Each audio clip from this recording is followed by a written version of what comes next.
This podcast discusses themes of mental health, which some people may find emotive, such as suicide or other adult-themed content. The information contained in this podcast is for entertainment purposes only. All views expressed are solely those of individuals involved and do not represent the opinions of any entity whatsoever with which we have been, are now, or will be affiliated. The information is not meant to diagnose or treat any mental health condition. If you're experiencing mental health symptoms, we encourage you to contact a mental health service within your community. If you're experiencing a mental health emergency, please seek the relevant support and interventions by presenting to your local accident and emergency department or contacting the relevant emergency services. You're listening to the Men's Mental Health Podcast, The Man Hug.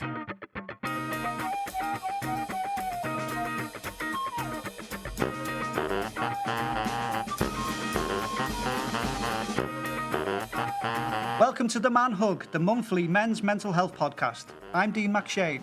I'm Dan Cooper. I'm Ian Pearce-Hayes. And I'm Conleth Kelly. Each month we will discuss a different topic related to men's mental health, which will include a guest speaker who will discuss their own personal story. And each month we will also be showcasing an organisation or charity within the Merseyside area who work within mental health to help build your signposting skills.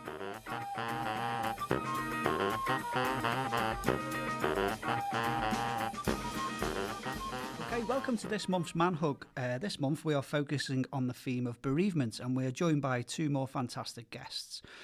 We are first going to be joined by Joe Williams, and Joe is going to be talking about his own experience, which led to the formation of Paul's Place, which is a place that supports after suicide.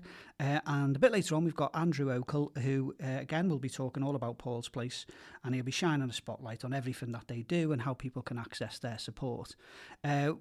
Just a little bit after our own discussion today, our own Conleth joined up with the John Mitchel's GAA in Liverpool. They had a mental health walk during Mental Health Awareness Week, and Conleth went out as our roving reporter, and he asked some of the participants why they were getting involved in the walk, and we'll be hearing from Conleth during that bit. But our first guest is Joe Williams, and he is one of the co-founders of Paul's Place, which he created in 2017, and Joe's joined by his wife Agnes for some support. So hi to you both. Welcome for joining us here on the Man Hug. It's lovely to have you. Thank you. Thanks for having us. Yeah, amazing. So, I suppose what we want to hear about first is yourselves, really. You know, what's your own story for this as well, really, Joe? So, anything you'd like to share with us? Yeah, I'm born and bred Scouser. Been here all my life. I'm 66 years of age.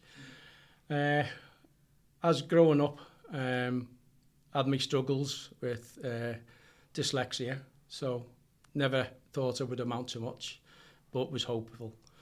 When I eventually met my wife now, I was delighted that I actually got married, which I thought it was something I wouldn't do because of my problems. Then I ended up with a good job, good house, a car, everything I wanted. Next thing was I wanted kids. So I was the man who thought I had everything that I really wanted. I had two wonderful children, good job, as I say, my car, my house, all there, and my wife. In 2015, that all changed dramatically. My 28-year-old son, after a long bout of severe depression, unfortunately took his own life. We had roughly 2.5 weeks, I think, where we knew how bad he really was. He told us, he came over he was living in Sheffield at the time because he went over there for university, liked Sheffield, so decided he would stay there and make it his home. So he came home to us and said to me he had something to tell me. And he told me that he'd attempted to take his own life, which was a massive shock to me. I had seconds to think, how do I react to this? Do I, basically fall apart, or do I need to stay strong and talk to him about it?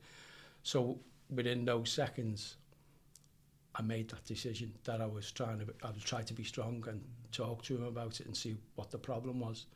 Inside, it was just turmoil. My head was spinning.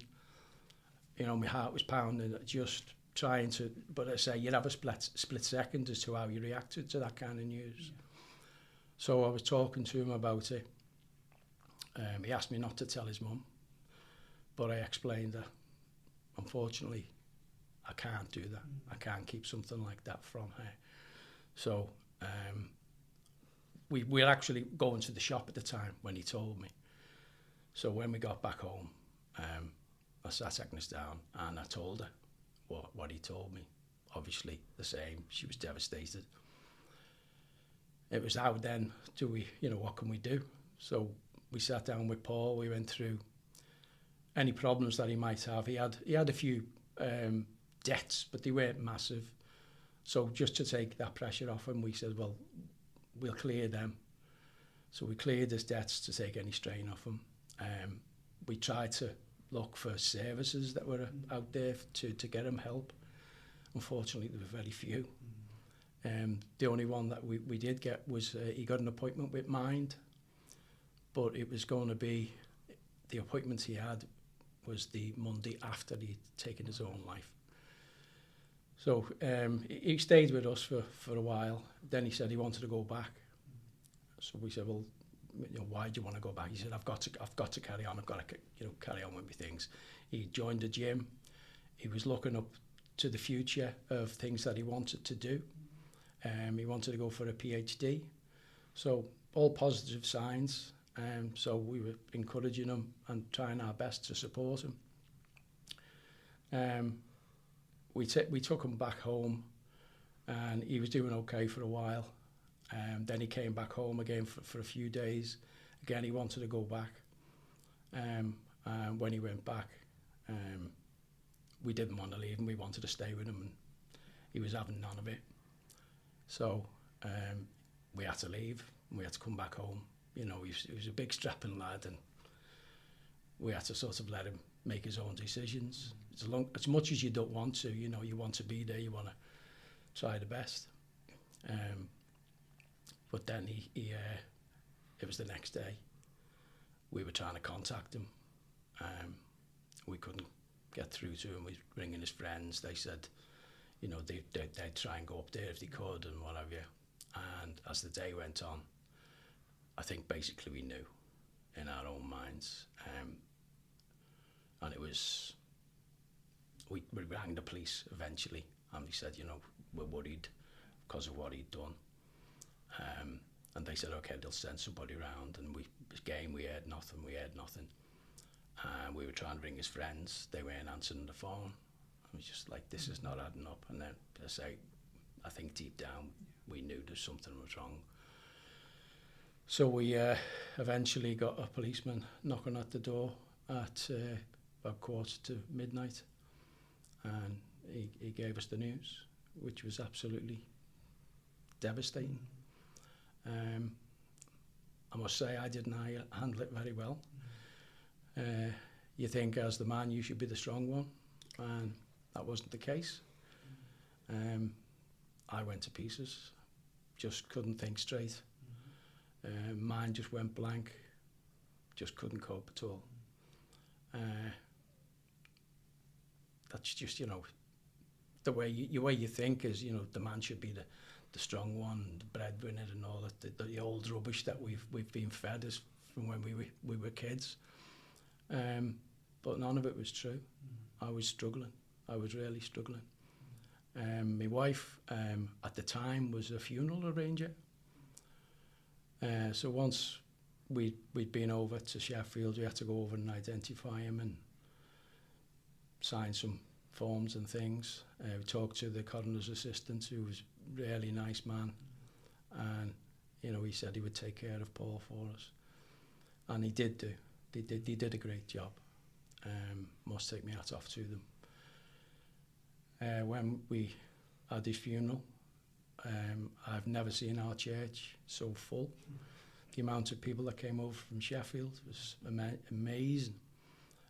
Even the undertaker and the priest said they've never seen the church. There were people standing at the back, standing at the side aisles. All the aisles were full, and it's a big church.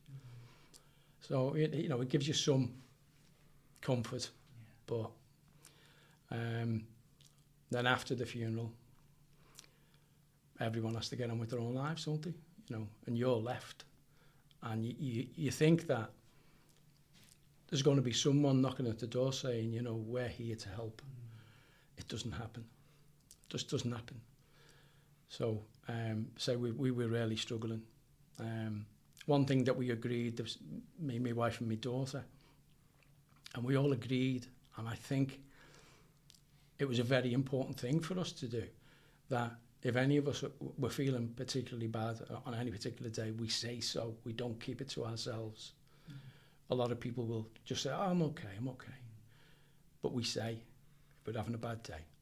And we just hugged each other. And it meant so much, and it worked. And it just takes that pressure off you. I would recommend it to anyone. Make that agreement with your family. If God forbid this ever happens to you. But if it does, make sure you're open and tell people. So then after this funeral, I say everyone went back to work and carry on with their lives. It was our daughter Claire. She could see, how much we were struggling. And so she started trolling around on the net and finding if there was any services out there for people in our situation. That's when she came across Beacon Counselling Trust.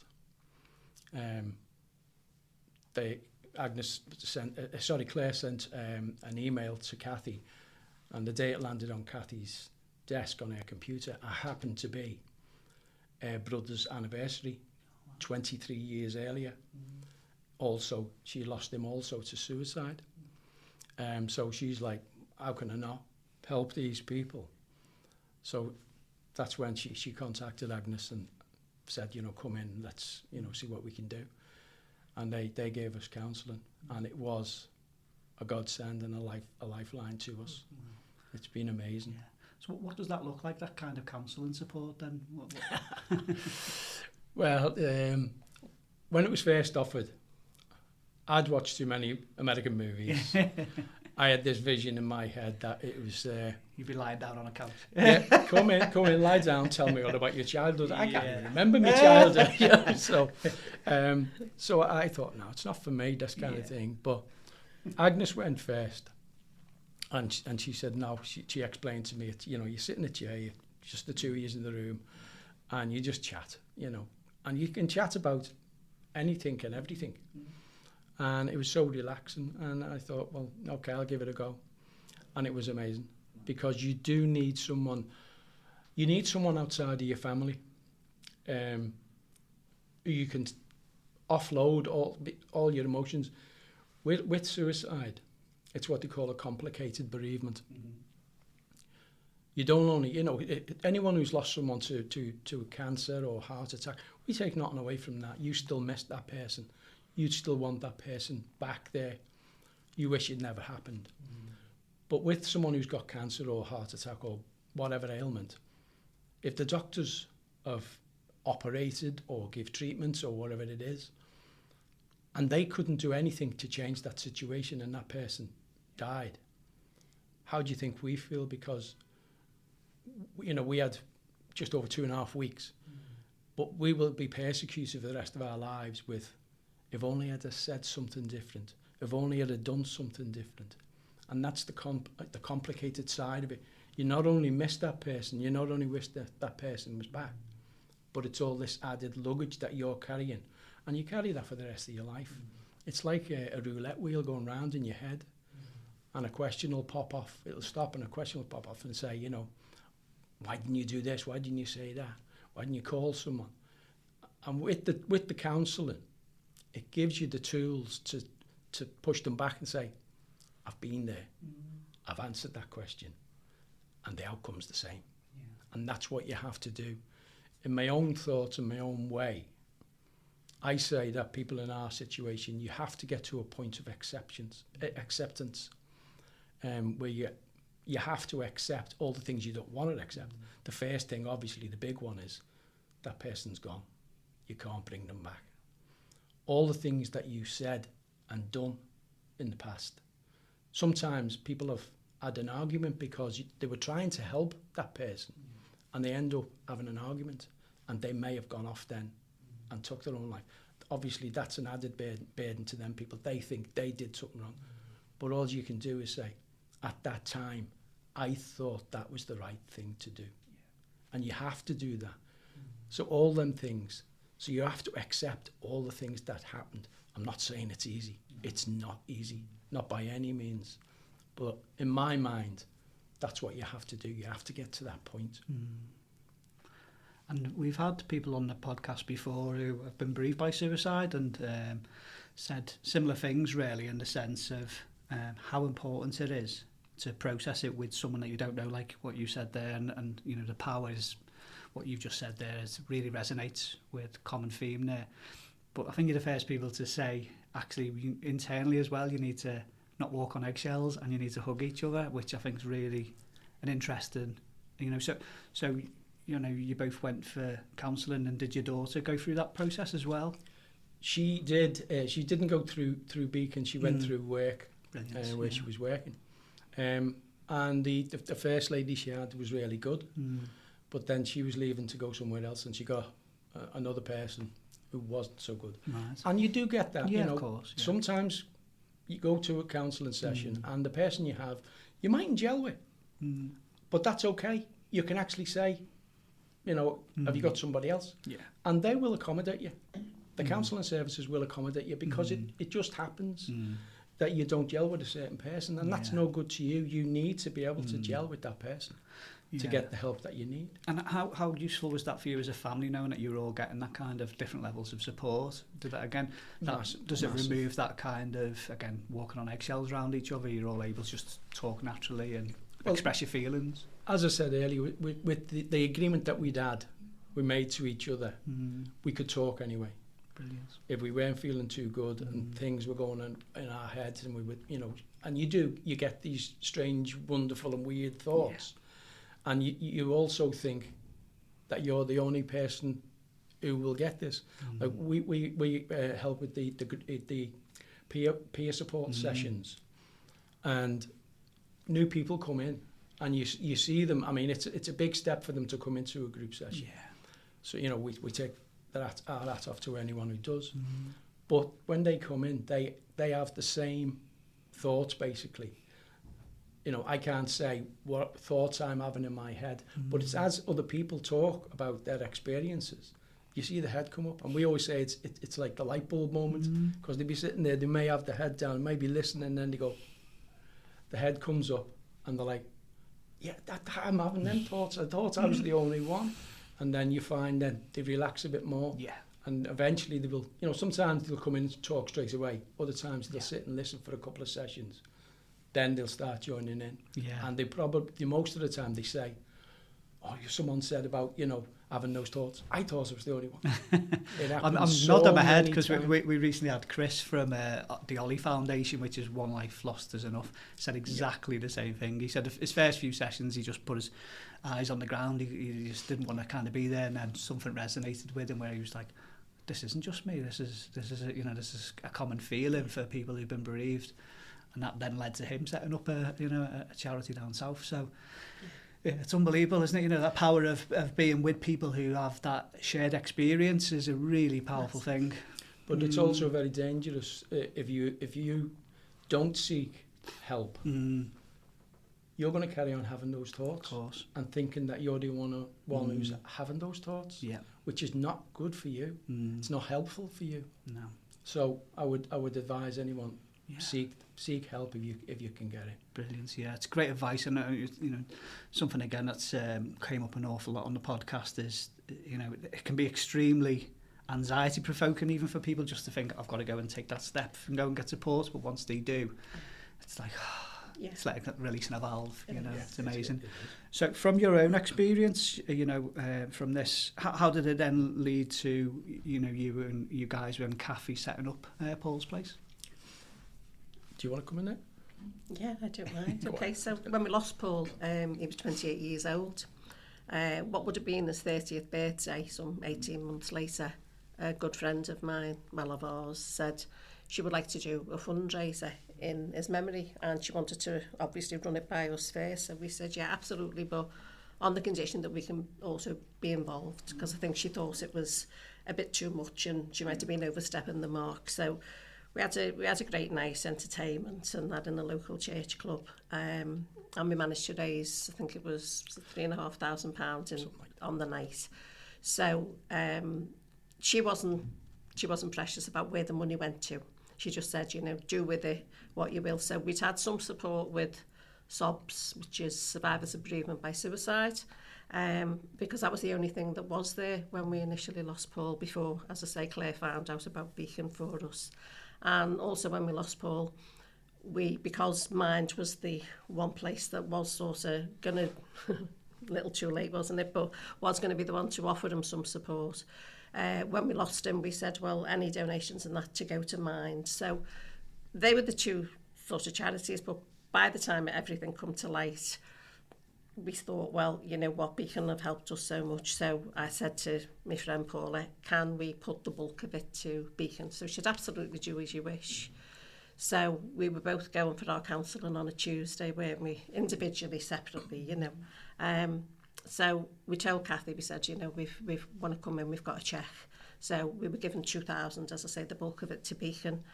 So she was, absolutely delighted, and that was that. So the following week, she messaged and she said, is there any way that the two of you can come in a little bit earlier, half an hour earlier?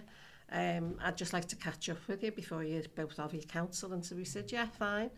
And she said, she was like as if she was on helium. I had to drag her off the ceiling. So she was all talking 10 to the dozen, high pitched. And she said, I haven't slept. She said, I had a pad and a pen at the side of my bed. She said, all these thoughts running through my mind. She said, that money, that £2,000, she said, how do you feel if we put it to like some really good use? Obviously, Joe's already told Kathy's story about the loss of her brother 23 years prior.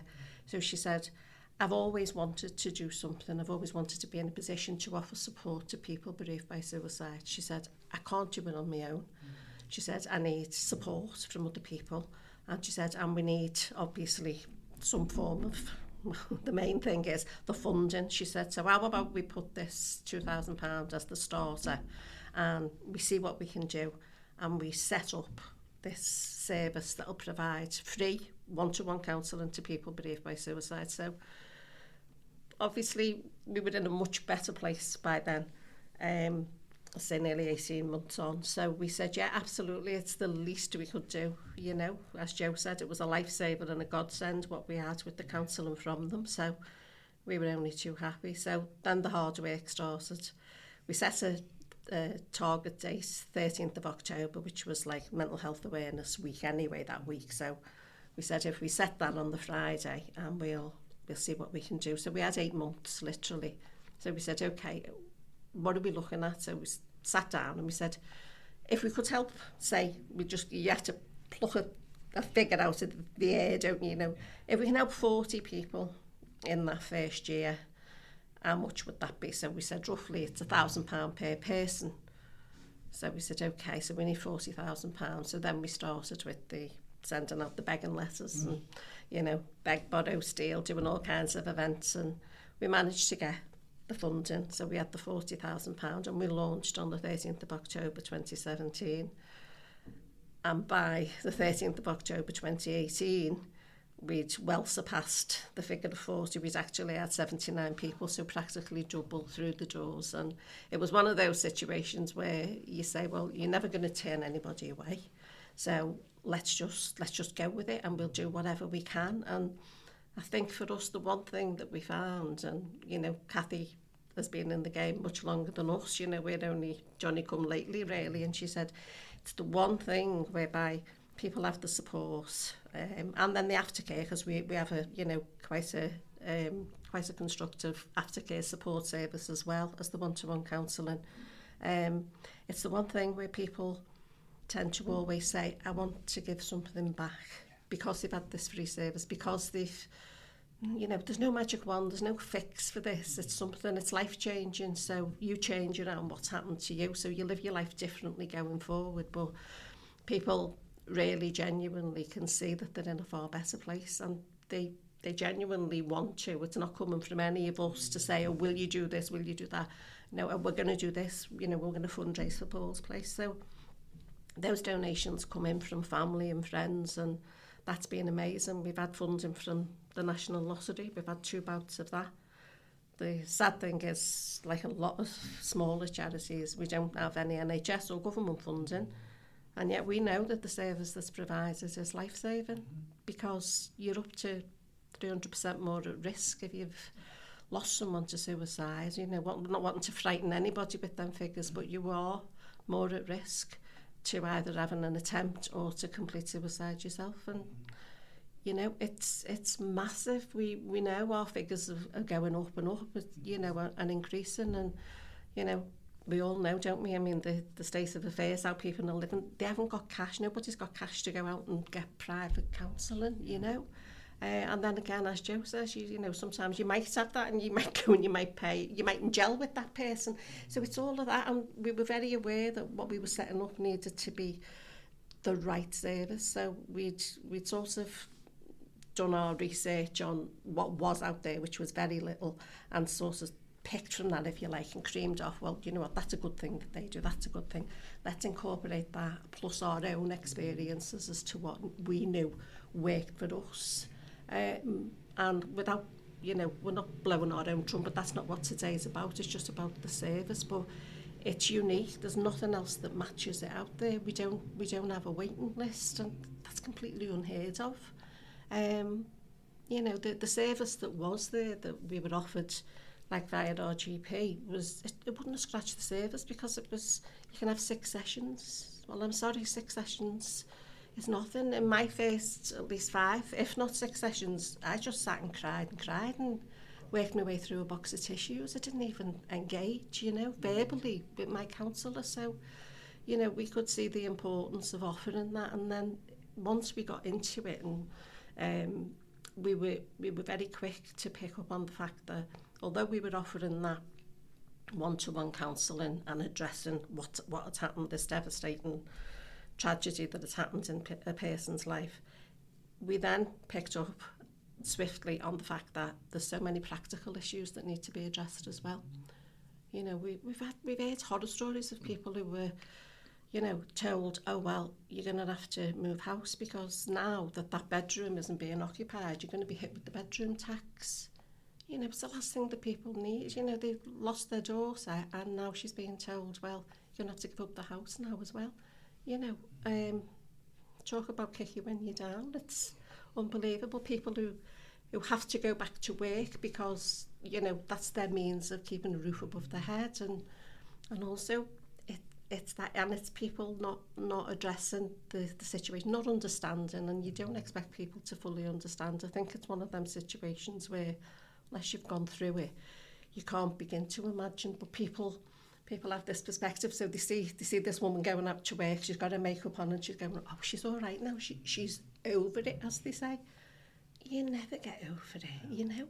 You're doing what you can to get by and to survive, and, you know, every day, especially in the early days, Joe, a struggle. Oh, yeah. You know? Oh, immensely. As I say, I couldn't go back to work. I just wasn't functioning. Even with the counselling. When I had the counselling, I'd come away and you feel drained. Yeah, of course. Because you've offloaded so much stuff that, you know, you've been carrying around with you. But you just feel exhausted. Yeah. We wouldn't go out of the house. If we needed shopping, we'd go out in the early hours of the morning to the 24-hour groceries. Because you just didn't want to bump into people, because you didn't know what to say to them and they didn't know what to say to you. Can I just on that, because it's something I found fascinating. We had Angela Samata, who you know from the BBC programme Life After Suicide, and she came on, and it really stuck with me how she said there was people after she lost her husband who she'd walk down the street with her kids and they'd cross over the other side. And what kind, now when you look back at that, especially, you know, not wanting to bump into friends and people that you know, what kind of advice would you give to other people, whether they are people who know someone who's lost someone to suicide or it's someone themselves? Because there should be no shame in it, should there? We should be able to talk about this like we can anything else. Yeah. There was a particular guy with me, a friend. I won't say his name in case he still isn't. But in our local church, which we still attend, he would always come over and we'd have a chat. And once we lost Paul, I'd see him looking and he wouldn't come over. And it took quite a few weeks. And eventually he came over to me and he said, Joe, he said, I don't know what to say.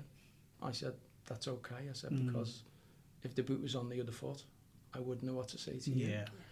You know, and then we were fine after that, you know what I mean? Just remove that out of the way. And then... But it's just, it is, it's an awkward thing to go and try and talk to someone, but just, you know, you do also find out that you can really find out who your friends really are and who are not when you have something like this. It's really important, isn't it, just to be there for people and, you know, and make them aware of that, because as you said, you know, it might be that they've got the makeup on or they seem to have their life back together, but they haven't. It's all just, you know, trying to get through that day, isn't it? So people just need to be more supportive of it and, you know, and be there for you, really. You turn into, basically, in a lot of cases, you turn into the person that you've lost.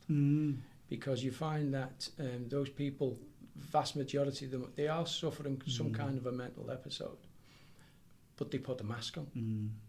And they can fool the friends, fool the relatives, employers, everything. You know, anyone asks, you know, oh, I'm fine, everything's good. But it's that mask. And you end up doing that. And that's what I say, like what I was saying earlier about not going for counselling and carrying all those strange thoughts that you have going on in your head. Do you find in the peer support groups then that people remove these masks because they're with people who've experienced?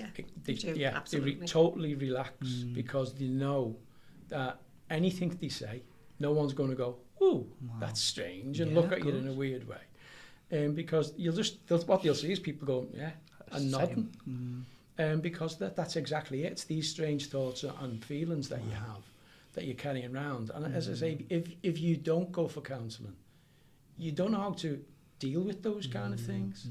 So, I think it's very important that, you know, if you're unfortunate enough to lose somebody this way, you do seek good counselling.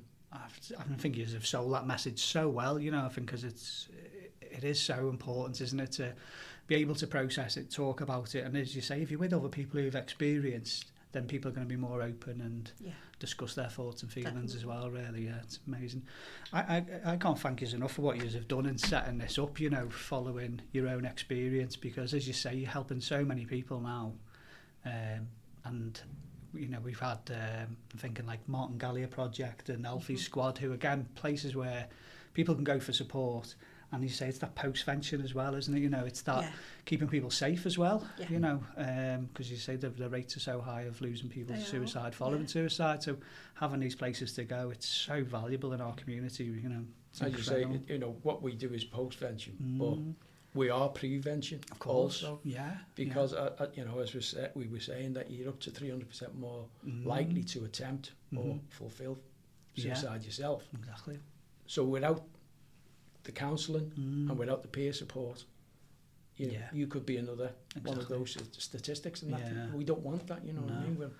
And you're seeing that, you know, aren't you? Seeing the work that you're doing, you know, you're fruits of your labour and the people that you're helping, it's incredible. I wanted to send over to Ian now, because Ian is like the rest of the Manhood guys.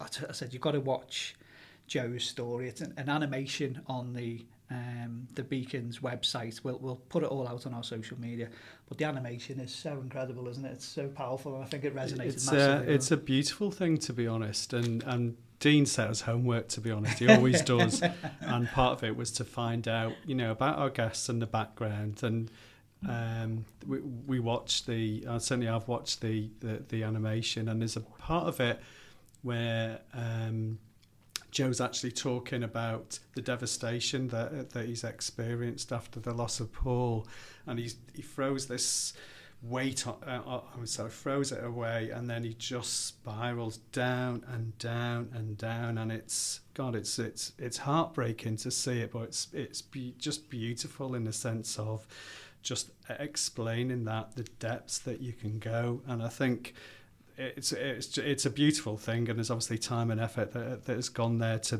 back the story and the words from Joe. So it's a lovely thing, but it really does. It's heartbreaking, obviously, as well at the time. Just an observation. What was interesting, just prior to the talk, we were expecting Joe, and Agnes came in. And she's very adamant that she wouldn't say anything. She said, it's okay, so we've only got her on one mic. They're sharing the mic.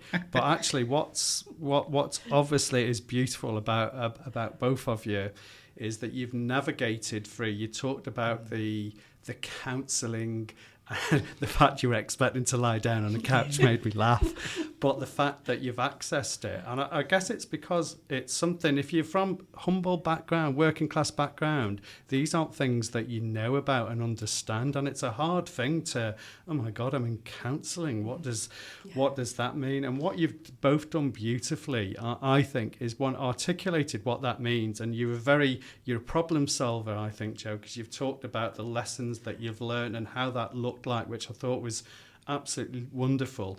But also the fact that you're both here and so close, lots of people are affected by not just suicide, trauma of anything. It splits people up because people's response to it, how they come to terms to it, is so devastating. When someone's feeling really low, someone may be feeling okay, and it's all of that mismatch. So the fact that you agreed, you tell us how you feel, I think, God, that's so important. And for your daughter, Claire, as well, that's just so beautiful to recognise that. And I think you've just, how to navigate and why in counselling is so important, vital. You're changed people because you experience an awful experience. But it's obviously talking to yourselves how, as you said, you never get over it, but you come to terms and manage yourselves, individually in terms of your relationship, and obviously for your daughter and other people. You're saying about your mate and how I don't know what to say. Well, that's the start, isn't it? I haven't got that language, definitely. And I don't, but I know, and part of it's actually just making that connection, isn't it? And you've just done it, I think, beautiful. I can't thank you for listening to both of you. It's just absolutely brilliant to hear. I think it's you've hit on a good point there. I mean, we were all brought up in 40s, 50s, 60s, with the big boy don't cry thing, all of that kind of stuff. And I'm a man, I don't cry. It's all rubbish. Yeah. It is all. So we've been saying that for the last 2 years on this podcast. It's just, doesn't it? I love the name of this. The man hug. Yeah. Because it means so much. That's it. It's men should hug, and they should be able to do without question. That's it. But also, I've always been someone who could cry if I needed to. But once we lost Paul, I mean, I didn't stop for quite some time. Yeah. And even now, we still have days. As soon as you wake in the morning, you put your feet on the floor, and you just go, wow, it's going to be a bad day. Yeah. And it's going to be a bad day. Yeah. But you ride it. As I say, with the counselling, they give you the tools to get through that day. Amazing. And sometimes it doesn't turn out to be a full day. It might be half the day, quarter of the day, and then you've sort of pushed it to one side. Again, all the questions will be there, but and I think as well, the two things you said there about you've got the tools from the counselling, which is incredible, but also as well, you can then tell each other in the house that you're having a bad day and support of each other, which is so important as well. Amazing. Thank you so much.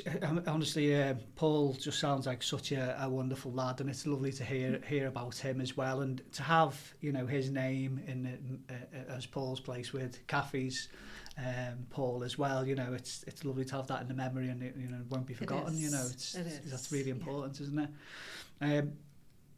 Before we go, I've got to do a bit of plugging for Paul's place, which you won't mind. So the Wirral Coastal Walk, which I think it was Journeyman last year who we had on. We're doing it, wasn't it? Over on the Wirral, those lads were doing it. I think they do it every year. So yeah, the Wirral Country Park. It started at Floral Pavilion, New Brighton, and walkers can choose to finish at least 6k, Hoylake 12k, or Wirral Country Park at 20k. So that's the big one. And you guys are going to be supported by Trek Therapy, who again is another charity that we're going to have on the Manhug in a few months. We've got a podcast coming up all about the Natural Health Service, all about green spaces and the power of that for our mental health. So it's Ian, isn't it? Trek? It is. Ian's coming on at some point for that as well, which is great. But you guys are doing a Wirral Coastal Walk. So yeah, it's Sunday, 6th of July. So if anyone wants to join in with Paul's Place, you don't have to set a certain amount of money you want to fundraise or anything like that. There's no requirements for it. But all the details are on Paul's Place website. You can find everything on there. What else did he tell me I've got to say as well? Oh yeah, the hashtag, really important, hashtag Walk Tall for Paul.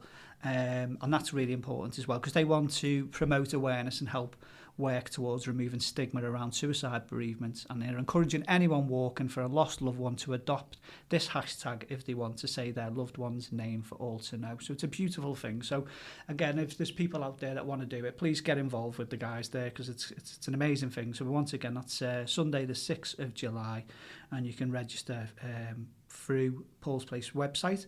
And all the details are on there as well. I think I've done that all right there, haven't I, for Andrew? Yeah, I think you've covered it. Andrew's going to be joining us a bit later on anyway. Andrew is coming on, and he is one of the community engagement and support leads at Beacon Counselling Trust, which is one...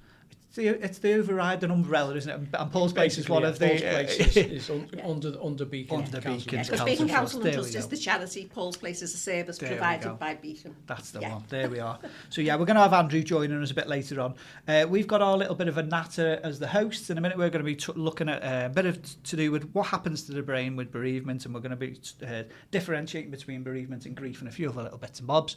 And our Conleth is out on his jolly walk with John Mitchel's GAA Liverpool, so we'll hear from him as well. But once again, thank you both so much for joining us. We massively appreciate it. Keep up the good work you guys are doing there. Honestly, it's absolutely incredible, and we'll continue to fly the flag for Paul's Place here on the Manhug as well. Thank you. Thank you. Thanks for a lot. inviting us. You're listening to the Men's Mental Health Podcast, The Manhug.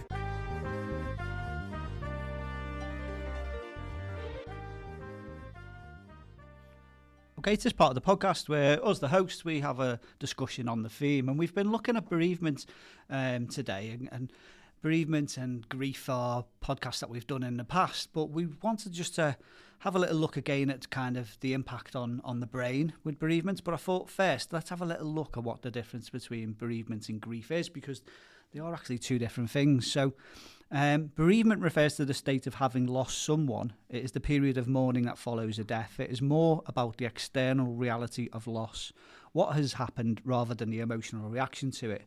Whereas grief, on the other hand, is the emotional response to loss. It is deeply personal and can manifest in sadness, anger, guilt, numbness, or even physical symptoms. And grief isn't limited to bereavement. It can arise from other forms of loss, such as losing a job, a relationship, or even a long-held dream. Now think of bereavement as the situation and grief as the emotional response. And bereavement has a profound impact on the brain. It will affect emotions, cognition, and even your physical health. So here's what happens. Emotional shock and stress response. So when a person experiences loss, the brain's amygdala, which is the part of the brain which processes your emotions, becomes highly active, and this can lead to intense sadness, anxiety, and even feelings of numbness. Disrupted dopamine and serotonin levels, and again we've spoke a lot around dopamine and serotonin, but with grief it can lower levels of dopamine linked to your pleasure. So you may find that you don't get pleasure in things that you normally would, and this term's called anhedonia. And serotonin, which regulates your mood, and this can contribute to feelings of depression, loneliness, and hopelessness. Sometimes you may hear the term the grief fog, and this is where many people experience this difficulty in concentrating or even making decisions, and this is due to temporary changes in the prefrontal cortex of the brain, which handles your cognitive functions like reasoning and memory. You will also get an increase in the stress hormone. So bereavement causes spikes in cortisol, the body's stress hormone. So over time, prolonged grief can lead to fatigue, headaches, and a weakened immune system. There's often links with physical pain and neurological changes as well. And there's also that long-term effects on your mental health. For some, grief can develop into prolonged grief disorder known as PGD or depression, requiring professional support to cope with. Grief is deeply personal, its effects can vary, no one's the same, and healing takes time and support, whether through therapy, friends or personal reflection, and this can all make a difference. And sudden loss or bereavement can obviously have all of these complex triggers and responses in the brain. So there you go, a little bit of a whistle-stop tour of brain health. Ian? Yeah, I think that's interesting because I think the distinction as well in terms of grief and bereavement's interesting as well. I've recently met someone who was older than me, and they were talking a lot about their husband and the loss of their husband. And when I managed to speak to them, it was something. It was over like 9 years ago, and she was still talking and reminiscing about their partner to such an extent. I was thinking, for 9 years, gosh.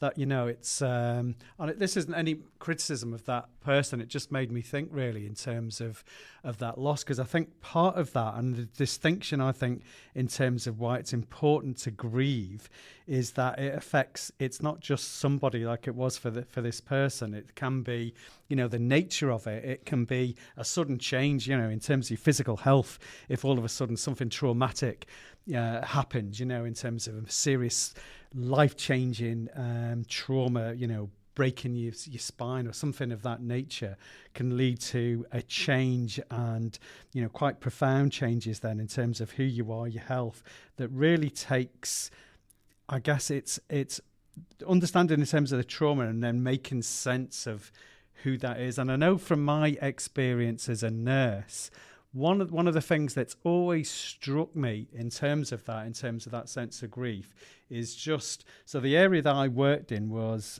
people who had heart attacks, and for a number of years that's that acute stage of actually people coming in with chest pain and the symptoms. And what always struck me following those people up is that those people, for some people, it was almost like an epiphany with their health, that having that such surviving it firstly, then it made them reflect and think about who they were, and it totally changed their lives. And there was definitely a positivity in terms of how that person responds to that. Now, you can't make yourself be positive if you're not naturally, you're pessimistic and maybe downbeat about things. You can't change that. I know I'm going to pretend to be positive. This has happened because I know the evidence suggests you either are positive or negative. I guess there's a difference in terms of how you respond that you can recover that. But there's no question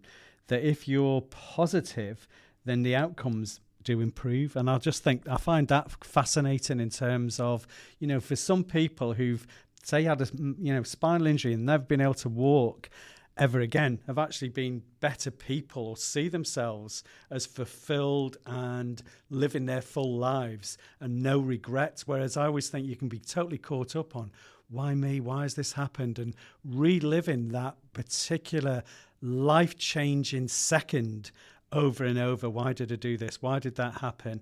And never moving away from that. So I think it just makes you think, and I think it's reflect in terms of those changes. I think it's really important that the grief, that it's important to grieve in terms of it can be losing a job or anything of that nature that changes who you are in that circumstances, whether it's health, whether it's obviously something like in terms of your life partner, absolutely devastating. It's then how you take that situation and those circumstances to address. And I just think it's one of the life's challenges and difficulties that we face, that needs to be talked about, and understanding that process of who we are and trying to, I guess, have that psychological balance that even in our good times, that there inevitably will be bad times, that life is part of that ups and downs, and to understand that, I guess, to address the challenges that life throws us. Yeah. clear my throat, sorry. That's really interesting. Yeah, I think bereavement could be classed as a period of readjustment, isn't it?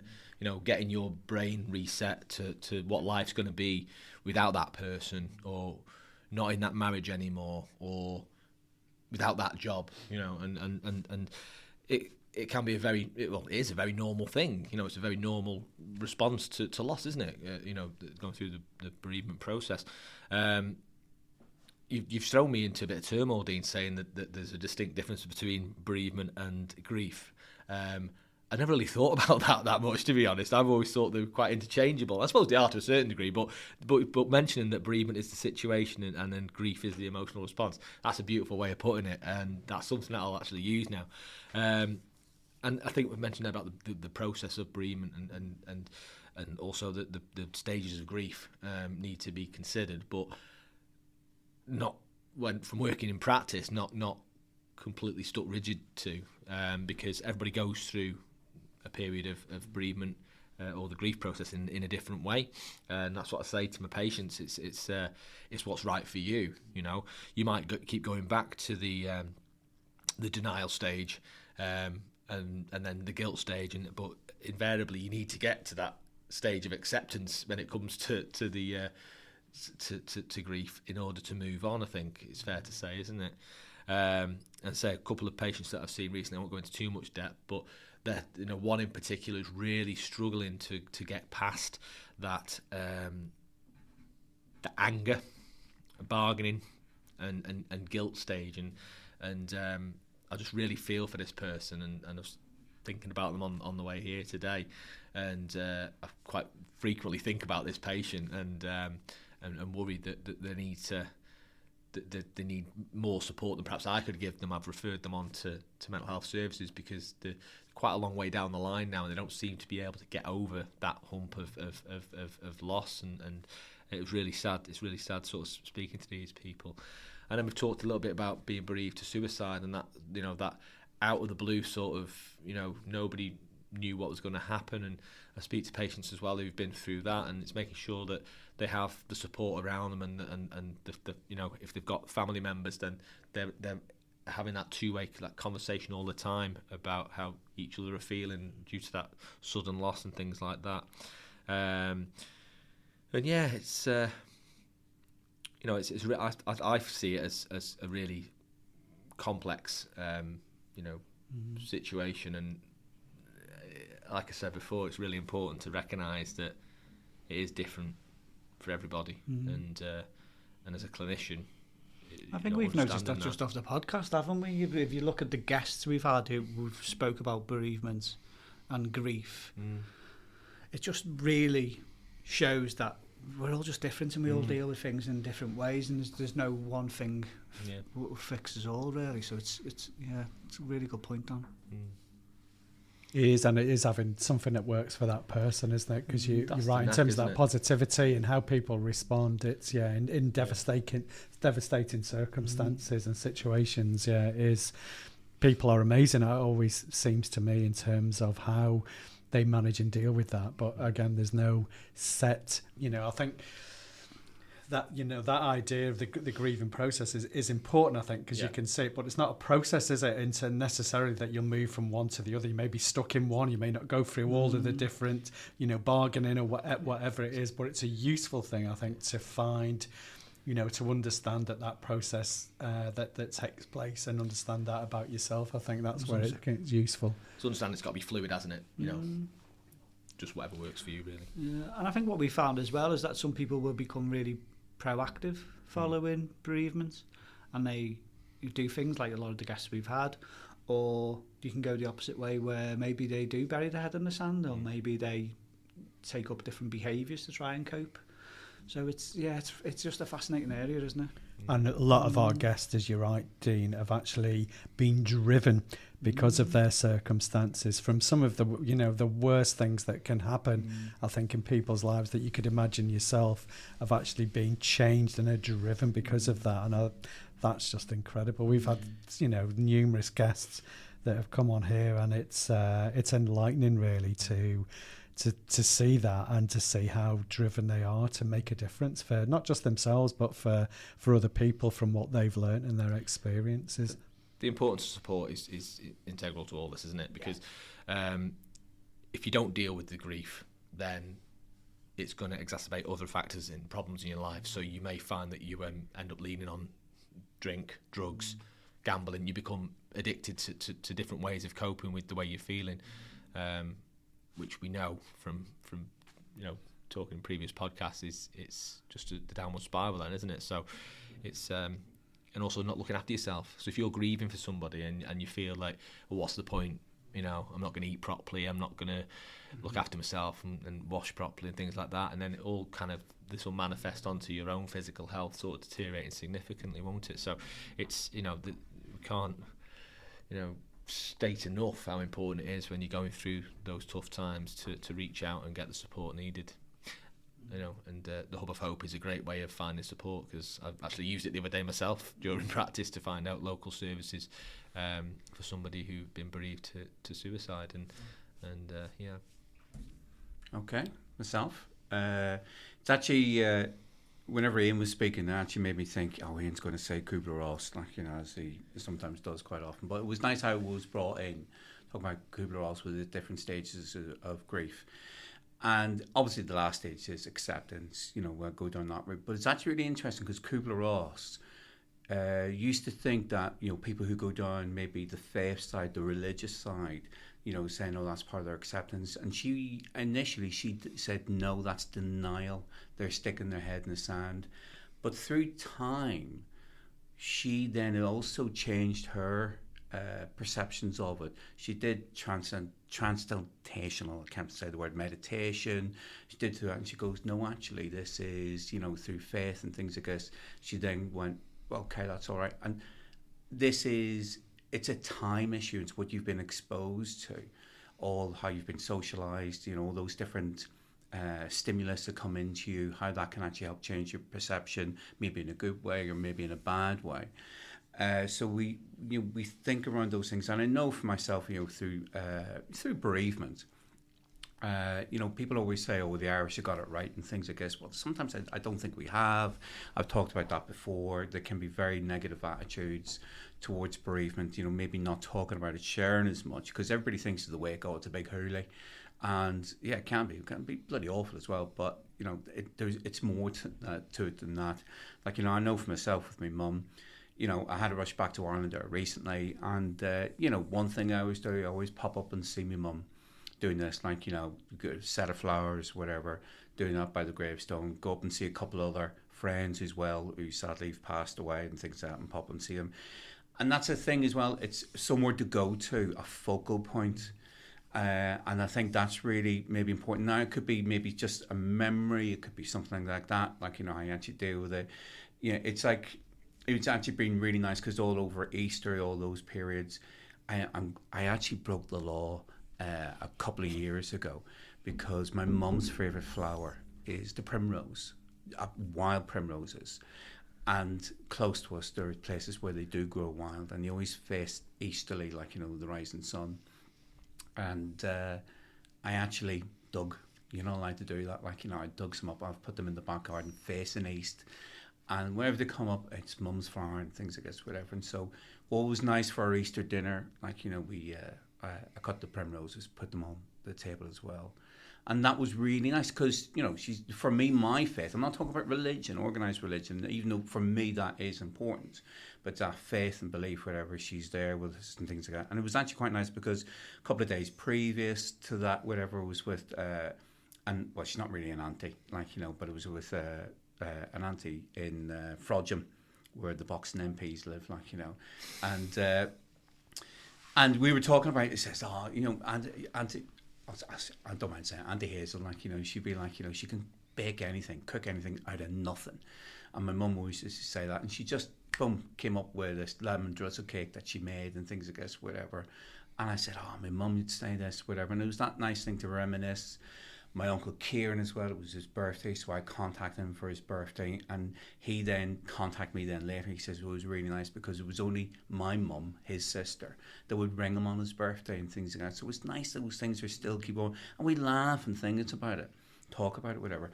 I also thought it was quite nice not nice, whatever, but it's what Ian said as well about breaking a spine, like, those kind of things, those injuries. And I think that's really important to think about. I mentioned to Dean earlier, you talk about dementia, you talk about family fallouts. Dean and I went to see the Pogues the other day, one of their famous songs, Thousands Are Sailing. These people are moving away, I'm never going to see them. Grief can come into that bereavement issue whenever you actually think about it. But sadly, only a couple of days ago, I went to a funeral. I didn't know the individual personally, but I know his sister, and he was only 30, killed in a motorbike accident, and it was lovely ceremony and things like that. But you just think of the process going through that. Like, to me, burying a child is just mind blowing. And sadly, I've been there a couple of times with family, friends, and other friends, whatever things like this, who've actually gone through those processes. But the reason why they've actually maybe kept me to the last, talking around this, is just whenever I was back over in Ireland, it was actually lovely because I saw this sign, and I actually took a photo, I stuck it on Instagram, and it was for a suicide awareness walk to help stop suicide, things like this. And in Ireland, that's a big thing, especially for me, because I know my mum and dad in the past, they would actually said, there's a lot of people still do think to these days, I'm going to say the phrase, and it is now a terrible phrase, people who commit suicide. It's a sin and things like that. You're taken away. The Lord gave you this, whatever, and you're taken away and things like this. But obviously, it's people who die by suicide. That's the way we should do it. There's so many issues, so many pressures. And it's trying to get away those things. And I saw this sign for doing a walk, and it was Darkness into the Light. Absolutely fantastic to see that, especially over in Ireland. And the reason why I'm actually, talking last year as well, because fortunately, a colleague of mine who played Gaelic football with in John Mitchel's GAA club in Liverpool, Colin, aka Bugs, contacted me to actually see if we're free on the 17th of May. So we're doing a Darkness into Light walk in Liverpool on the 17th of May, so it's been in past, and I've got a field recording, and so I'm going to bring that round, record, and see what you think of it. Okay? All right, it's Conleth here from the podcast, and here out doing this walk has been arranged from John Mitchel's GA. Just thought you hope the wind is all right here, so I'm just going to pass it over, just to show that Armagh and Donegal do get on together. Going to pass over to our Bugs, the organiser. So, why are you here then? Thanks, Conleth. Just here. To be honest, the John Mitchel's Club, we've got very good at opening out to the community. We've, as you know yourself, we're doing the social football on a Saturday. All that is getting people out, getting the older lads out, have a bit of fun, have a bit of crack. So that's kind of stemmed from that, really. And then with mental awareness week this week, we said let's do something. So we didn't want to pigeonhole it just for the club. We wanted it open out, so we sent a message out to the local gym groups, and there were Penny Lane Striders groups and different things like that there. So it's great to see just different faces, and as I say, all it is just having a bit of a chat, really, and a bit of a walk in the sun. You can't beat it. Yeah, and just asking, like last week there was the Out of the Darkness is the Light, that. Can you say much about that? You in and around it? Yeah, it was a great event. There was two of us, there was a big crowd there. We met at the Irish Centre. As a thing that's stemmed in Ireland, darkness into light, and you couldn't have a better phrase, really, for the suicide side of things. So it was a great event. There were about 100 people, over 100 people attended. We met at the Irish Centre at 4 o'clock, and then we done a 5k run over to Everton Valley, and had just watched the sun come up, and then we just ran back to the club. It was a great event, very well organised. Nice one, because so it was said, it's last time I was back in Armagh, my hometown, I saw a poster up about it, and I never seen that before. It's the first time I ever seen it, and I was just I'd say dumbfounded by it. It's just it's brilliant. Like, you know, these things are actually being done. Like, you know, and it's community. Like, you know, it's all community focused. You know. Yeah. Introduce yourself. Barry Morris, John Mitchell's. Been with John Mitchell since I've been here in Liverpool since 1989. Various different guises with the club.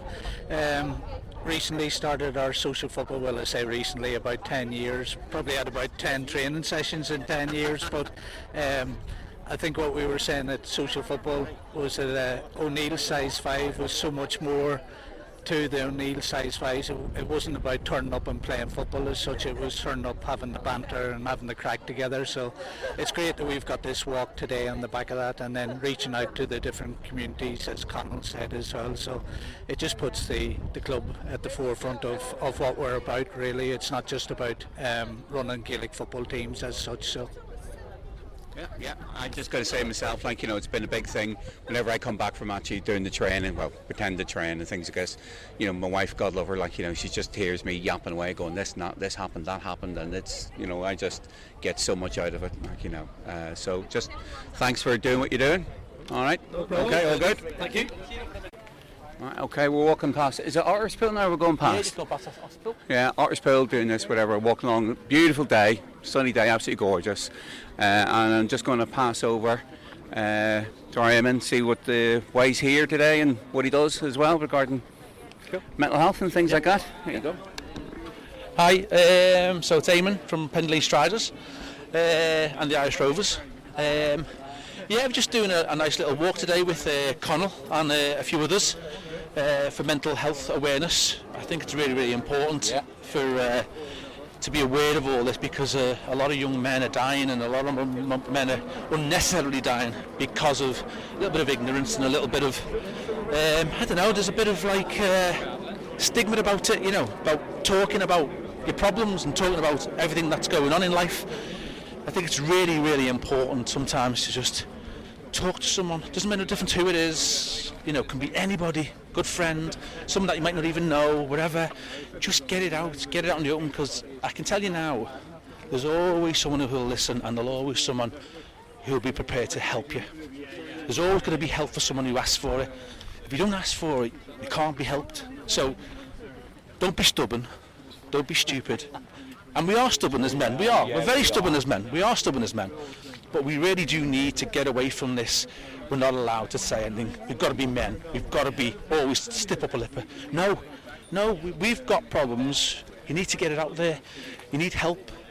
And speak to someone. It's really important. And this is what this walk's all about. And we've got a lot of people here today. And it's fantastic. We've got a great day.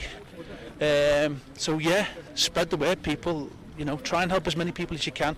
Because it's unfortunate, and it doesn't need to be happening, but it is, unfortunately. So yeah, that's why I'm here today, to support these guys. It's fantastic. One of the things, Eamon, were you at the walk last weekend? I certainly was, into the light, which is really, really good. Yeah. Again, suicide charity, amazing. I've done one in Dublin. I did Dublin Marathon a good few years back, actually, for suicide charity over there. And again, it's happening an awful lot, and there's an awful lot of younger people who just, I don't know, for whatever reason, just can't seem to manage at the moment. And but it's very, very important to get help. It really is, and reach out to someone.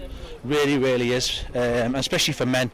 We don't do enough of it, and we always think, oh, have a few pints and it'll go away, and it never does. So yeah, it's really, really good to be part of this, and I think a lot more people should get involved. It should be really good, and we should put it out there as much as we can. It really is.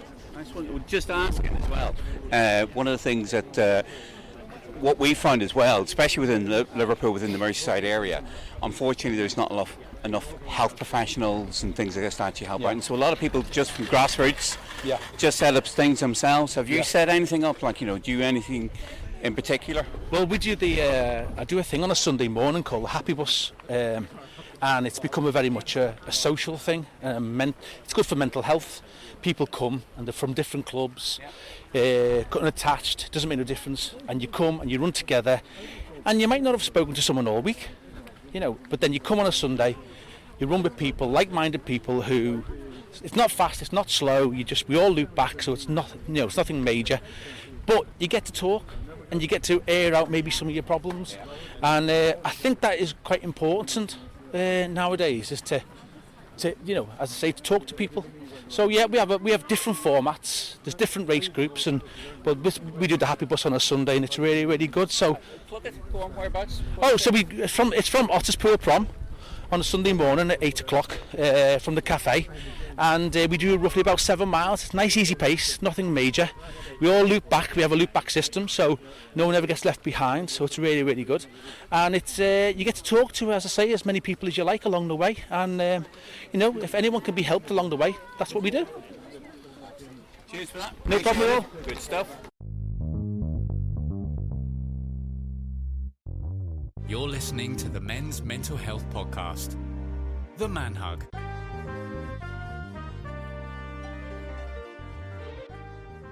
Okay, it's this part of the Man Hug where we shine a spotlight on a local service.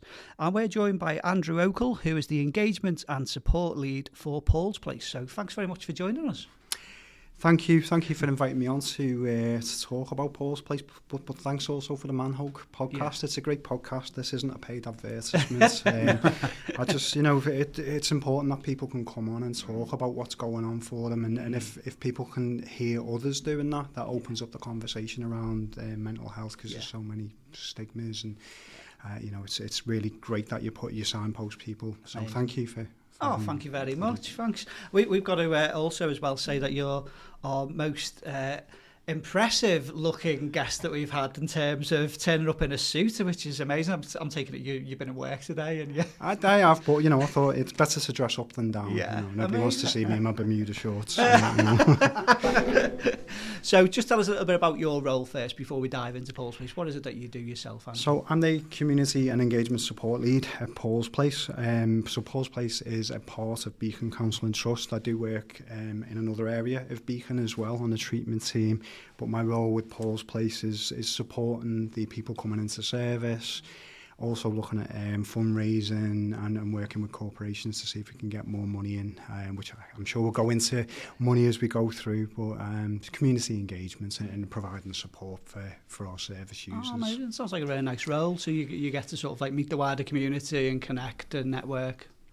Exactly, yeah, and look at our service provision. Again, we'll go into it, but we provide free counselling, but we also have aftercare and holistic support, and it's looking at what we provide with that, how we can continue to evolve that service so that once people do go through the treatment process, the counselling, that they can actually access further support with connection to others.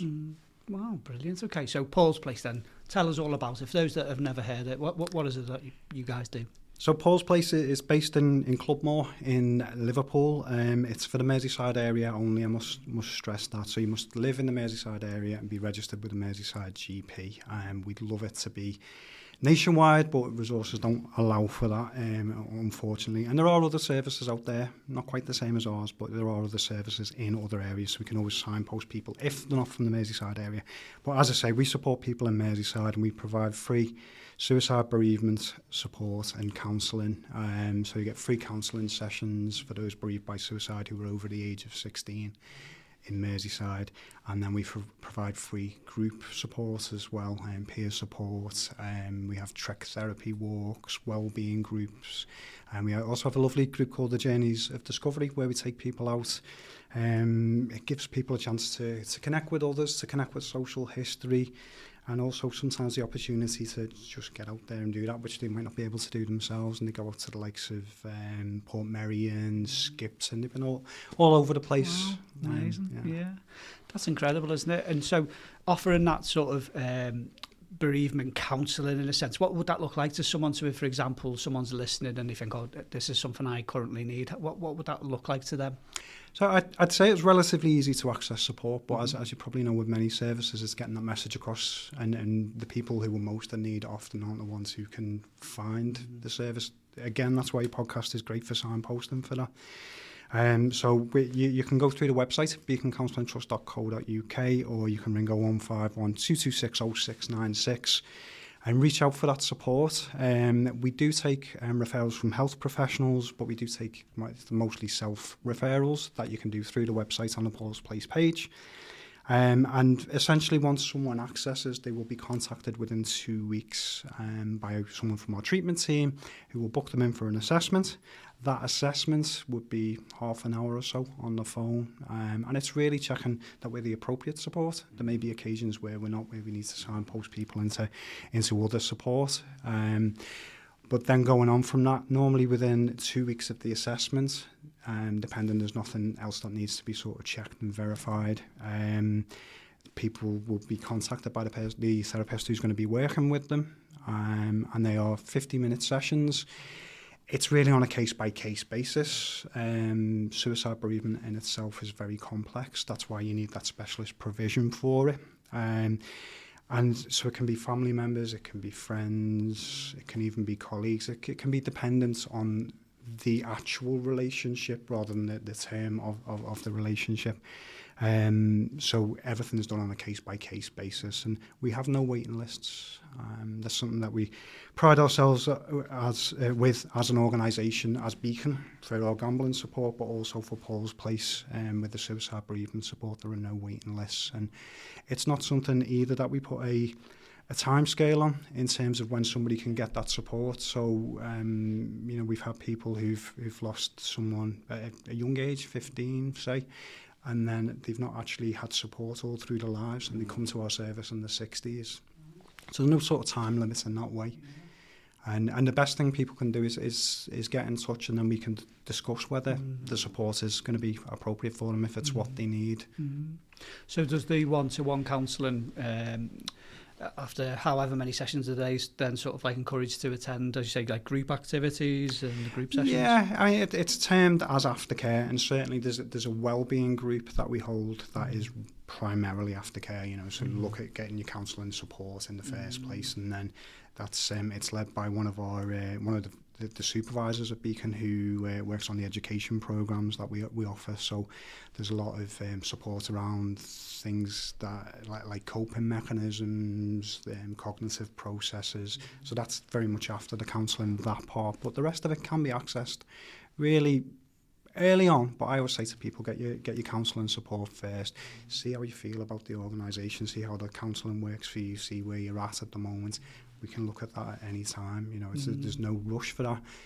But there is also a need for people to have that connection as well. So it's finding that right balance with that. Yeah, that's brilliant. I love that you offer that. We've had a lot of guests in the past who have been bereaved by suicide themselves, and they've said one of the most upsetting thing months down the line is when friends are still kind of avoiding them because they don't know what to say. And with that, they quickly feel very isolated. Having other people around you who've experienced a similar experience to yourself can be obviously so powerful for social connections. Is that what you find with people that attend and use the service? Absolutely. It's shared lived experience. Nobody wants to go through that, of course, but people don't know what to say, and that's why it's important to break the stigma and have conversations. We went out to Barclays fairly recently in Knutsford, myself and the clinical manager of Beacon, Kathy Devlin, who's one of the co-founders of Paul's Place, because they had people within their organisation who'd been bereaved by suicide, and they could see the impact, but nobody knew what to say. So that's not something we do a lot of, but if we can, we will go to organisations and talk about things if we can, how to have that conversation. And the importance, there's a lot sort of tied up. There's certainly words that I don't think we should use as professionals, like commit. For example, I don't think we should use that. However, there is an importance in just having a conversation. There may be certain words people are scared of using, and I get that. But that person just needs you to talk and just let them know they can talk if they need to, and you're there to listen. It's a really good point, isn't it? I think we've got a lot better in society of educating around things like suicide prevention, for example. But again, it's that kind of education that's needed more for the society around what to say afterwards as well. I think that we're massively lacking there, aren't we? So that's a great point. Yeah, and it's a part of the term we use as suicide postvention. It's postvention, so there is an element of that in prevention, because sadly there is an increased risk for those bereaved by suicide to have poor mental health, to develop unhealthy coping mechanisms and addictions, And unfortunately, there is an increased risk of attempted suicide and completed suicide. So it's making sure that people are aware of services like ours, get the support they need at the right time for them, so that hopefully, you know, those things don't occur quite as much in society as they do now. That's such a valid point, really. In terms of how you gain feedback from people who use the service, how do you sort of evaluate, and what do you do for that? They can complete feedback forms. They can come to us at any point about the service, and we don't tend to have any particular issues with people working with therapists, but we're very open that people, you know, if that relationship isn't perhaps working, you know, that could be something that we can look at. But generally, it's the collated feedback at the end, and then people going on to the aftercare and holistic support. Getting that feedback all the time from them is what's working, what maybe could be improved, or what they'd like to see going forwards. Amazing. What you find is that, you know, it's helping people so much. Is it just because it's just for this actual, you know, for being bereaved by suicide, as opposed to just, you know, regular standard counselling? Is that sort of like the main sort of benefit? Yeah, it's specialist counselling. It's very, very different. And you know, we've been doing this now since 2017. And at that time, there wasn't anyone else doing it. There are other areas of the country where there were services offered now, but at that time nobody was doing it. So we've been doing it a long time, and you know, we are very good at it, and we're proud of that. But we're also proud of the fact that we look beyond that as well. So it is about that connection with the counsellor and processing things that have happened to you, and having that opportunity to just talk. As you say, people can't really have those conversations sometimes with those around them for any number of reasons. So to get in and be able to, they need to offload, it might be they need to cry, it might they need to just talk through things, whatever it is. That counselling support is there, and then there's the aftercare and the holistic groups, which is providing that social connection and then connection with nature. We have something called Trek Therapy as well. I don't know if you're aware of them. They're a local CIC, and they take people out on walks. So they provide a service for us at Paul's Place and Beacon. So it's, I don't know, Trek Therapy can sound a little bit off-putting, I think, like you're going up a mountain, but it's, generally speaking, the nice walks in nature, that kind of thing. We love all that on the mountain. Oh yeah, it's like, you know, like I run into work, run home every time. I don't wear earpods, listen to nature, see nature, and the beauty of, as I said before, seeing the sunrise coming up over Liverpool, like, you know, where we're running along, just thinking, and there's even people, we just stop and go, aren't we so lucky? Like, you know, what you got around us, and just taking it in. But it's in the city, you can get that in the city, like, you know, you can see all those things. Yeah, I think we're blessed around here. I used to live on the Wirral, so you used to get the ferry over and see the sunrise over Liverpool. It's absolutely fantastic. And, you know, there is an importance with bereavement of, like, connecting with the environment and noticing what's going on around you. So things like that are very, very important. I think we've had a lot of sort of like walking groups on the podcast as well, and it's not just about the walk, is it? It's not about the trek or the outdoors as well. It's the actual having a chance to connect with someone on the walk and talk in an environment that's not clinical, you know. And for some people, that's what they need. They just want a safe place where they can talk with someone and connect, and someone who's got that lived experience. Well, it's so valuable, isn't it? It is, absolutely, yeah. And you know, they get so much from it, the people who go on the walks and the journeys of discovery, you know. It's nice to have the groups inside, but it is also nice for them to get outside. And we've got a community partnership that we're starting with Speak Hall very soon, so that's going to allow us to use their facility. I don't really know what for yet. We're going to get out there and have a Trek Therapy walk. We're going to get out there and have a journey of discovery. But, you know, what else can... This is the sort of thing that we'll be speaking to our service users about, you know, what can we use that for? Can we just get out there and barefoot walk on the grass? And all these kind of things. I'm a hippie, so I like all these things. Yeah, too right. Amazing, yeah. So you mentioned you've been around since 2017. So what was the sort of the start and journey for that? What was it that made you set Paul's Place up in the first place? Okay, so it was Kathy Devlin, who's the clinical manager at Beacon Counselling Trust. She lost her brother Paul Jensen to suicide in 1992. And she described it as like having a grenade thrown into your front room, that was pure devastation for the family. And she recognised there was no support at the time. And obviously she wasn't in a place at that time to provide that support, but she did see a career change then. She went into work into mental health and counselling, and was fundamental in the start-up of Beacon. And if I fast forward a little bit, she was emailed by a lady called Claire Williams. Now, Claire is the sister of Paul Williams, who took his life 23 years later. So an email came through from Claire, because she couldn't get support anywhere, to Kathy. That came through 23 years to the day that Paul, Kathy's brother, had taken his life. And if you believe in fate or anything like that, well, there's certainly something there that made Kathy want to reach out and support, having known what the impacts are of suicide bereavement. And there's still, at the time, weren't really any services providing free counselling, specialist counselling for suicide bereavement. So Kathy supported Joe and Agnes, and that's Paul Williams' parents, through counselling. And then fast forward again, a year or so later, there was a fundraiser in memory of Paul Williams, to celebrate what would have been his 30th birthday. And he raised £2,000, which they gave to Beacon as a thank you. And that sowed this seeds really for Kathy to then invite Joe and Agnes to set up an organisation to provide free one-to-one suicide bereavement counselling. And naturally the name was Paul's place, with both Paul Jensen and Paul Williams being named Paul. So that came into being. I think they had something like 6 months to raise £40,000. And now I'm in a role where I'm looking at fundraising. I think, how on earth they did that? Yeah. I don't know. I need a bit of that. But, they managed to raise the funding. And that initial funding was to support, I think it was 40 people at the time. And within a year, they'd actually supported 78 people through suicide bereavement. And then October 2018, they set up the peer support groups.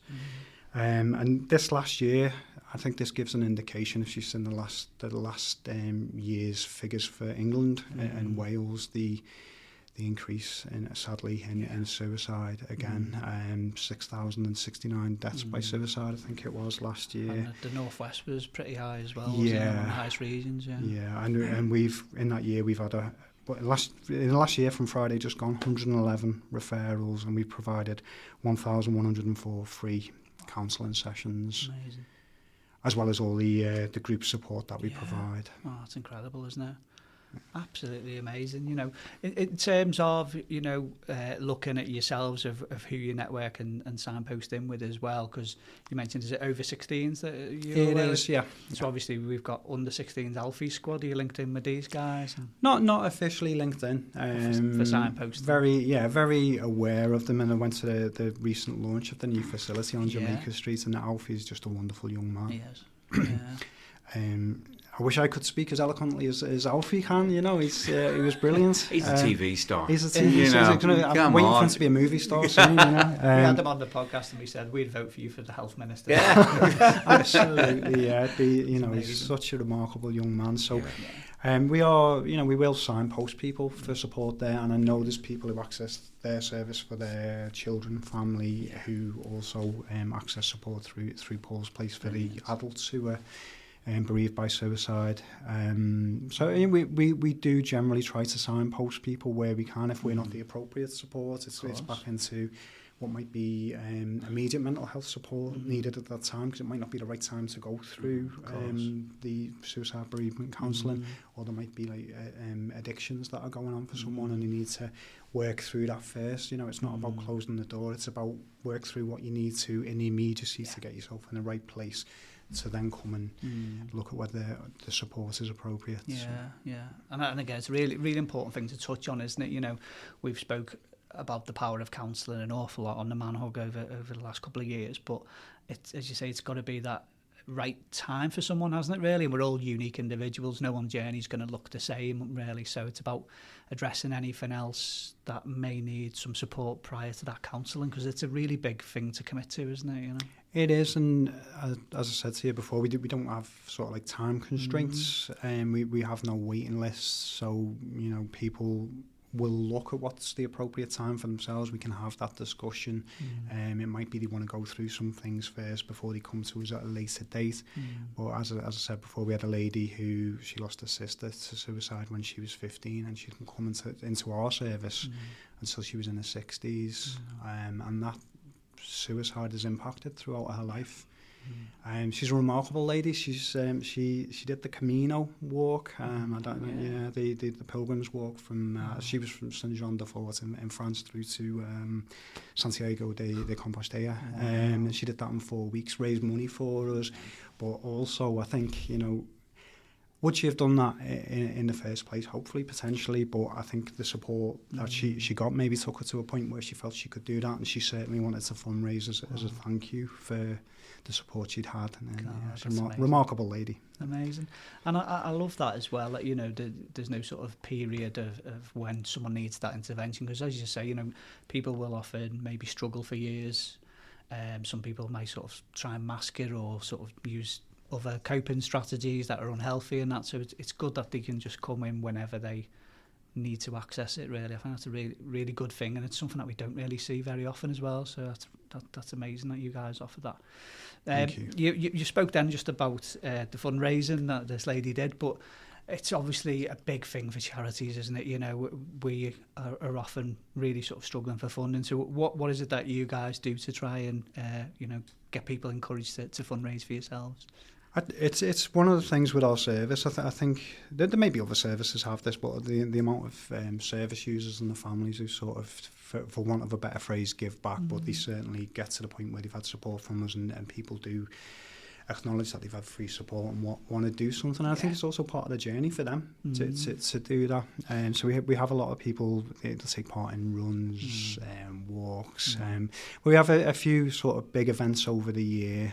We've got one coming up at the end of March, which is the pub investment group from this area who are they're doing a white collar boxing event. Oh, wow. So they're promoting mental health for the staff, and they're on like an 8-week training camp. They're in the midst of this now, so can I just say to them, absolutely brilliant that they're doing that, because I don't think I like the idea of boxing. It's good for your health, good for the exercise, but I don't like the idea of getting hit in the face. So that they're doing that is remarkable. So that's our sort of next big fundraiser on the 31st of March, and then on Sunday the 6th of July we've got a involvement in a Wirral Coastal Walk, traditional walk over there on a Wirral, which is a lovely walk. People are welcome to join us and to fundraise. You don't have to fundraise. It's not, nobody's obliged to actually fundraise, but a lot of people do that. It's a great event. So pretty soon you will see information around that on the website. It's not there yet because we're going to meet with the Rotary Club soon and have a bit of a discussion about what's needed this year. And then we'll look at other events over the year. We're hopefully having a girls' football tournament. And later in the year, we've got I can't say too much about it, but a big event coming up, which we'll get posting out about as soon as we got confirmed details with that. But we're always happy to take donations. You can do that pretty easily on the website, as I say, beaconcounselingtrust.co.uk. Just click on the donate button. It'll take you to our Just Giving page. But yeah, get in touch by all means if you've got fundraising ideas. We're happy to support with that. Our biggest one yet was the skydive that took place last year, and one of the co-founders, Joe Williams, actually took part in that himself, as well as Brian Nash from Frankie Goes to Hollywood. And he raised approaching 20,000, which was it's much needed because we have no government or NHS funding. We do rely on donations, fundraising, and charitable grants. Wow, amazing! I think it's so amazing to hear about this, because sadly it's needed, and there's great people like yourself that are offering this service for so many people who need it. It's incredible. How can sort of people follow your sort of journey? Are you on social media? Is it just your website? Yeah, well, I think we're everywhere on social media. I try to stay away from it myself a little bit, but LinkedIn as well. LinkedIn, Facebook, Instagram. X, whatever it's called these days. You'll see posts on there about the work that we do. As we're on there as Beacon Counselling Trust. Right. So you see the work that we do at Beacon, which is the gambling harm side of things, and you see the work that we do at Paul's Place. And obviously, any sort of questions, anyone's got any ideas around fundraising, anything like that, you can get in touch through messaging through there as well, or posting on there, and we'll make that contact and look what we can do together. So it's just to continue to provide this support for people. Definitely, and you know, I can't encourage anyone listening, you know, how much that you're helping support, whether it is making donations or whether you're sharing about the service to your wider audience, how impactful that can be as well. So please get behind them in terms of their social media and their website as well. So one final big plug for the website. It's beaconcounsellingtrust.co.uk, and Paul's Place has a dedicated page within that, and as you say, we're on social media, all the channels through Beacon Counselling Trust. Amazing. Andrew, thanks so much, and I think, you know, everything you guys do is just incredible. Keep up the good work. It's fantastic, and hopefully some of our listeners can get behind you and support you as well. Thank you very much. Thank you so much. If you or anybody else you know is struggling with their mental health, visit hubofhope.co.uk or download the app today and find local and national mental health support. So follow us on Instagram at the Man Hug Podcast.